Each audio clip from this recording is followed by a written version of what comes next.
அங்கே ஐயா வணக்கம், சொல்லுங்க. பரவாயில்லைங்க. உங்களை விட பாதி படம் தான். ஓகே சார், உங்களுடைய மூவிஸோட கவுண்ட்டில் பாதி தான் ராமராஜன் சாரும் நடிச்சிருக்காங்க. ஆனால் உங்கள் ரெண்டு பேர்த்துக்குமே கிட்டத்தட்ட சேம் ப்ரொஃபைல், எல்லாமே ஹிட்டு அந்த மாதிரியான, because of Ilaiyaraaja and so many things. இப்போ ரெண்டு பேருமே வந்து ரொம்ப ஒரு ஆஃப்டர் ஏ லாங் ஒரு இயர்ஸ் நீங்கள் ரெண்டு பேருமே இப்போது ஒரே காலகட்டத்தில் ஒரு படம் பண்ண போகிறீங்க, படம் ரிலீஸ் ஆக போகுது. ஸோ இதை பற்றி நீங்கள் என்ன நினைக்கிறீங்க? ஒன்றும் இல்லை, நல்ல விஷயம் தானே சார். மறுபடியும் 2 பேரும் ஹிட் ஆக போகிறோம், அவ்வளோதானே. நல்ல விஷயம் தான். படம் நல்லா இருந்தால் உங்களோட ஆசீர்வாதம் வரும், அது போதும். வாழ்த்துக்கள். தேங்க்யூ. அதவன், நீங்கள் நிறையா மிமிக்ரி பண்ணுறீங்க. அதவன், மோகன் சார் மாதிரி மிமிக்ரி பண்ணியிருக்கீங்களா சார்? மோகன் சார் மாதிரி மிமிக்ரி பண்ணியிருக்கீங்களா? இல்லை சார், நான் பண்ணதில்லை. அவர் ஆக்சுவலாக நான் வந்து அவர்கிட்ட பேசுறதுக்கு ஒரு வாய்ப்பு கிடைச்சிது அந்த ஷூட்டிங் ஸ்பாட்டில் ஒரு 1 hour. அப்போ தான் வந்து ஃபஸ்ட் டைம் அவர்கிட்ட நிறையா பேசுகிறேன். மற்றபடி என்னென்னா, நான் தான் சொன்னேன் இல்லையா, அவருடைய பாடல்கள்னு கேட்டு இப்போ ரீசெண்டாக நான் யூஎஸில் இருந்தப்போ ஒரு மைக் ஒன்று பார்த்தேன். இந்த மைக்கை பார்த்தோன்னா உதயகீதத்தில் இப்படி வச்சுட்டு பாடுவார், அதுதான் இங்கே வந்தது. அந்த மைக்கை வந்து நான் அடுத்த தடவை வாங்கியே ஆகணும் அப்படின்னு ஏன்னு கேட்டாங்க. அந்த கடைக்கார்ட்ட சொன்னேன், in my country there is one hero, he will hold a mic like this, it's a signature holding அப்படின்னு. ஸோ அந்தளவுக்கு எனக்கு வந்து அவரை பாட்டு ரசித்து அவருடைய நடிப்பை ரசிச்சிருக்கேன். பட் அவருடைய குரல் இது வரைக்கும் நான் ட்ரை பண்ணதில்லை. மேபி இன்னும் கொஞ்ச நாள் கழித்து அவரோட பேசணுன்னு அந்த குரல் ட்ரை பண்ணி நான் பேசிடுவேன். வாழ்த்துக்கள். இந்த பயணங்கள் முடிவதில்லை படம் வந்து சமயத்தில் வந்து சொல்லுங்க ஐயா, சொல்லுங்க ஐயா. பயணங்கள் முடிவதில்லை படம் வந்த சமயத்தில் ஒரு பிரபல பத்திரிகையில் எழுதியிருந்தாங்க, பாடல் வரிகளுக்கு வாயை அசைப்பதில் சிவாஜி சாருக்கு அப்புறம் மோகன் தான். ஆக்டிங், எக்ஸ்பிரஷன், டைலாக்ல எல்லாம் சிவாஜி சாருக்கு அப்புறம்னு ஒரு லிஸ்ட்டு கொடுப்பாங்க. கமல் சார் ஒரு லிஸ்ட்டு கொடுப்பாங்க. ஆனால் ஒரு பிரபல பத்திரிக்கை என்னன்னா, பாட்டுக்கு வாய் அசைக்கிறதில்ல, நெக்ஸ்ட் டு சிவாஜிக்கு அடுத்ததுன்னா மோகன் தான் சொல்லியிருந்தாங்க. நீங்கள் வந்து ஒரு வேற்று மொழியிலேருந்து வந்தவர், என்ன சிரத்தை எடுத்துக்கிட்டு அதை பண்ணீங்க, எப்படி அதை அச்சீவ் பண்ணீங்க? ஒன்றும் இல்லை சார், ரொம்ப பாலு சார் குரல் கேட்டாலே தானாகவே வாய் அசைக்கும் சார். ஏன்னா அவர் அவ்வளோ ஃபீலிங்காக தான் பாடியிருப்பார் எல்லா பாடல்களும். அது கொஞ்சம் கேட்டு அப்படி பண்ணேன், அவ்வளோதான். இல்லை ஒன்றும்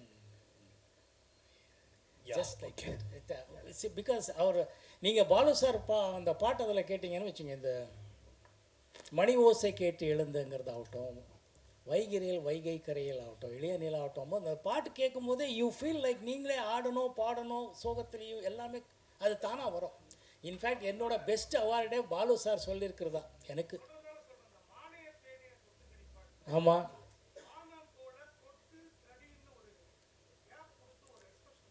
ஆமாம் சார், அதுதான் சார், அதுதான். Thank you sir. அது எஸ்பிபி சார் அவரோட அவார்டு தான் எனக்கு மிகப்பெரிய அவார்டு. அவர் சொல்லியிருக்கிறத நான் பாடுறேன்னா மோகன் பாடினான்னு கேட்குறாரு. You are so good in that, good லக்குன்னு சொன்னார் பயணங்கள் முடியுது இல்லை டைமில். அதுக்கு அடுத்தது அவர் சொல்லியிருக்கிறது, அவர் நிறைய சிவாஜி சார் எம்ஜிஆர்லேருந்து இது வரைக்கும் எல்லா ஹீரோகளுக்கும் பாடியிருக்கிறாரு. அவர் கணக்குப்படி அவர் வீட்டில் சொல்லியிருக்கிறது, வெளியில் முதலெல்லாம் சொல்லியிருக்கிறது, அவருக்கு பாட்டுக்கு கரெக்டாக நடிச்சிருக்கிறாருங்கிறது என்னை வந்து முதல்ல பேர் சொல்லியிருக்கிறார். அதுதான் greatest blessing and award. Thank you sir. மோகன் சார் அவர் கேட்டது தான் அதோட ஃபாலோ அப் தான் சார். மோகன் சார் இங்கே சொல்லுங்க. அதாவது குங்குமச்சிமிழ், ஏன்னா நானே ஒரு ஞாபகம் மறந்துக்கிறேன், ஆனால் வந்து உங்கள் படங்கள் இன்னமும் எனக்குள்ளார ஓடிட்டு இருக்கு. இந்த கூட்ஸ் வண்டியிலே ஒரு அதுவாகட்டும், ரெட்டைவால் குருவி நீங்கள் சொன்னீங்க, அப்போ அவ்வளோ அளவுக்கு அவர் சொன்ன மாதிரியே தான் அந்த பாட்டுக்கு அந்த முக அசைப்பெல்லாம்.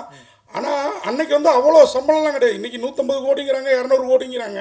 இன்றைக்கி ஹரா மூலம் திருப்பி வரீங்க. ஒருவேளை அன்னைக்கு விட்டதை பிடிக்கிறதுக்காக தான் இன்றைக்கி இந்த பிளானா? இதில் அந்த அளவுக்கு விஷயம் இருக்குதா? ஏன்னா இன்றைக்கி வந்து விஷயம் இருக்குதோ இல்லையா, ஹீரோவுக்கு பயங்கர சம்பளம் இருக்குது. இல்லைங்க, விட்டுது பிடிக்கிறதுங்களெல்லாம் எனக்கு நம்பிக்கை இல்லைங்க. அவன் தலையெழுத்து அவனுக்கு நம்புறவன் நான். எனக்கு என்ன இருக்கோ அது கிடைக்கும், என்ன இருக்கோ அதை சாப்பாடு. இப்போ இங்கே நாங்களெல்லாம் சாப்பிட போகிறோம், நீங்களும் சாப்பிட போகிறீங்க. இருக்கிறதெல்லாம் சாப்பிட்றோமா, எங்களுக்கு எவ்வளோ முடியுமோ அவ்வளோதானே சாப்பிட்றோம். அவ்வளோதான் என் லைஃபை. Thank you sir. டேரக்டர் சார் அது மாதிரி உங்கள்கிட்ட ஒரு கேள்வி. இது என்ன, நம்ம பவுடர் நாயகர் இந்த படத்தில் பயன்படுத்தலையே, என்ன காரணம்? ஒரே உரையில் 2 கத்தி இருக்க வேணாம் மோகன் நிகில் அப்படின்ட்டா? நான் தான் எழுதி கேட்க சொன்னேன். இல்லை சார், வேற 2-3 படத்தில் பிஸி ஆகிட்டேன். வாழ்த்துக்கள். அப்புறம் இது என்ன, ஹரஹரா சங்கராவா இல்லை எல்லாமுமா? சிவனோட 1008 பேரில் ஒரு பேர், தீமையை அழிப்பவன் பகமை ஒழிப்பவன் சொல்லிட்டு, அதனால ஹரான். சொல்லுங்க பாலு.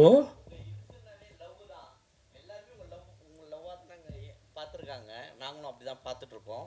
ஸோ இந்த படத்துலேயே அதை தாண்டி வேறு ஏதாவது கொடுக்கறதுக்கு ட்ரை பண்ணுங்க. ஏன்னா லவ்வாக பார்த்துருக்கோம், நாங்கள் டீசர் பார்க்கும்போது வேறு மாதிரி இருக்கு. இல்லைங்க, ஓகே, லவ்வாக பார்த்துருக்கீங்க. அது எத்தனையோ படங்களில் லவ் சீட்டிங்கு, லவ் இது அப்பாவை எல்லாமே பார்த்துருக்கீங்க. இதில் வேறு கோணத்தில் என்ன பார்க்க முடியும் நீங்கள். அந்த ஃபேமிலி சென்டிமெண்ட், ஃபேமிலி விஷயங்கள் வரும்போது அந்த அந்த அந்த ஃபீலிங்குக்கு கொண்டு வந்திருக்காரு டைரக்டர். பட் அதர்வைஸ் டெஃபினட்டாக வேறு ஆங்கிள் ஆஃப் திங்கிங் தான் இது. அண்டு நல்லா பண்ண வச்சுருக்கிறாரு. எனக்கு பிடிச்சிருக்கு, சக நடிகர்களுக்கு பிடிச்சிருக்குன்றாங்க. ஹோப் உங்களுக்கும் பிடிக்கும்னு நான் நம்புகிறேன். தேங்க்யூ. சில்வர் ஜூப்ளி நாயகன் இவ்வளோ நாள் வந்து ஹீரோவாக தான் களம் காண்டுட்டு இருக்காரு, இப்போவும் ஹீரோவாக தான் இருக்காரு. ஆனால் விஜயோடைய படத்தில் வந்து ஹீரோவாக களம் இறங்கியிருக்காரா? இது உங்களுக்கு தெரியாதது கிடையாது. என்னோட முதல் படமே கோகிலாங்கிற படம், கமல்ஹாசன் சார் தான் ஹீரோ, நான் அதில் ஒரு ரோலு. முதல் தமிழ் படம்னு சொல்லிட்டு இருக்கிற இப்போ மூடு பண்ணியில் பிரதாப் போதன் சார் தான் ஹீரோ, நான் ஒரு கேரக்டர். நமக்கு அப்படியெல்லாம் இல்லை. கேரக்டர்கள் வந்தால் நடிக்கிறதுக்குங்கிறது எப்பவுமே தயாராக இருக்கும். நான் ஒரு நடிகன் பேசிக்கலி, எனக்கு பிடிக்கணும், அவ்வளோதான். ஸோ அதனால் வரதில் 10 வந்தால் அதில் 1-2 வி வில் செலக்ட், அந்த மாதிரி தான் விஷயங்கள் தவிர வேறு ஒன்றும் இல்லை. விஜய் படத்துலேயே இப்போ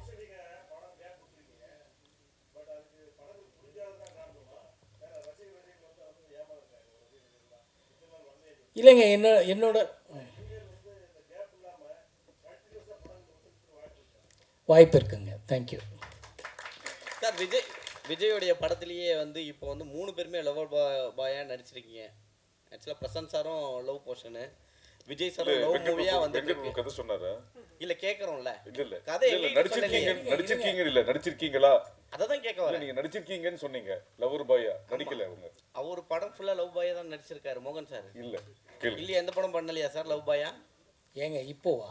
இல்லை, தொடர்ந்து நீங்கள் பண்ண படங்கள்லாம் வாங்க தனியாக பேசிப்போம். ஏன்னா அவர் தொடர்ந்து படங்கள் பற்றி நான் இப்போ பேச முடியுமா? எல்லாருக்கும் டின்னர் டைம் இல்லை. இல்லை, இதுலேயும் 3 பேர் அதே மாதிரி வந்திருக்கீங்க லவ் பாயா, அதனால கேட்குறேன். இதில் யாருக்குமே பிரச்சனை இல்லையே. இப்போ இதில் என்ன பிரச்சனைன்னு எனக்கு புரியல. லவ்வர் பாயா இருக்கிறவன் எப்போவுமே லவர் பாயா இருக்க முடியுமா? ஒன்று.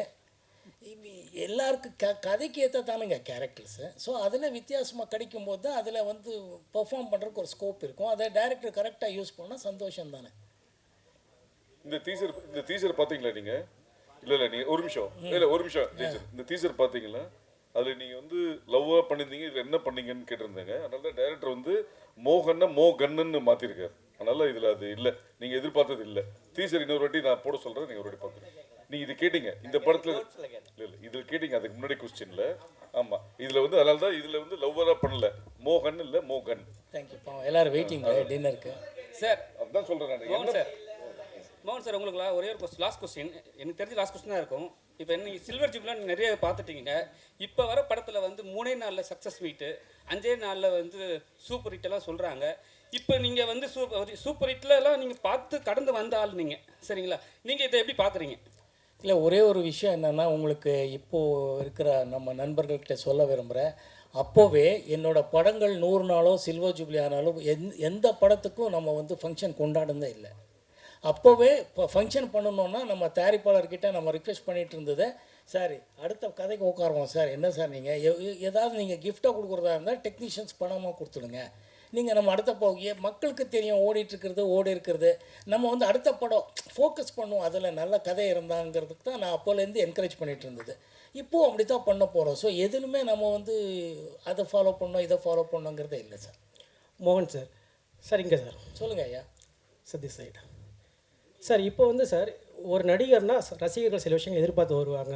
இது வரைக்கும் ஒரு ரொமான்ஸ் மட்டும் எதிர்பார்த்துட்டு இருந்தாங்க. இப்போ வந்து டோட்டலாக ஃபுல் அண்ட் ஃபுல் ஆக்ஷன் இருக்குது. ஏதாச்சும் ஃப்ளாஷ்பேக் போர்ஷன்ஸ் வந்து ரொமான்ஸ் மாதிரி ஏதாச்சும் இருக்கா? இல்லைங்க, தப்பாக நினைங்க. என்னோடய ரசிகர்கள் எப்போவுமே நல்லதாக எதிர்பார்க்குறாங்க தவிர இதுதான் எதிர்பார்த்ததே இல்லைங்க ரசிகர். அதனால தான் நான் சொல்கிறேன், விதிங்கிற படம் ரசிகர்கள் என்கிட்டேருந்து ரொம்ப பர்டிகுலராக எதிர்பார்த்துருந்தா அந்த படமே ஓடி இருக்காது. எப்படி இவன் வந்து ஒரு பொண்ணை சீட் பண்ணலான்னு தான் கேட்டிருப்பாங்க. அப்படி பண்ணலை அவங்க. அதனால் ரசிகர்கள் என்னோட ரசிகர்கள் மேலே எனக்கு அபாரமான நம்பிக்கை இருக்கிறது. அதுதான் அவங்களுக்கு படம் நல்லா இருக்கணும், நான் நல்லா நடிச்சிருக்கணும், அவ்வளோதான். நம்ம பையன், நம்ம வீட்டுக்காரர், நம்ம அண்ணன், நம்ம தம்பி, நம்ம பையன், நாங்கள் அப்பா, இப்படி தான் யோசிக்கிறாங்க. அதனால் அவங்கள டிசப்பாயிண்ட் பண்ண மாட்டோங்கிறது உண்மையான விஷயம் இந்த படத்துலேயும். Thank you sir. தேங்க்யூ. ஆமாம். விதி படம் இன்னமும் எந்த கோர்ட்டு சீன் எந்த படத்தில் வந்தாலும் எங்களுக்கு விதி படம் மாதிரி இருக்குது, இல்லை அதை தான் பேசுவோம் இல்லையா ரசிகர்கள். இந்த படத்தில் ஏதாவது சட்டம் கோர்ட்டு அந்த மாதிரி விஷயங்கள் இருக்கா? ஏன்னா சார் வேற கையில் துப்பாக்கியோடய திரியிறாரு மோகன் சார் வேற, அதனால கேட்குறேன். ட்ரெய்லரில் புத்தகத்தோடு அழிகிறோம், டோன்ட் வரி. வாழ்த்துக்கள் வாழ்த்துக்கள் வாழ்த்துக்கள் சார். ஓகே, நன்றி அனைவருக்கும், நன்றி, வணக்கம்.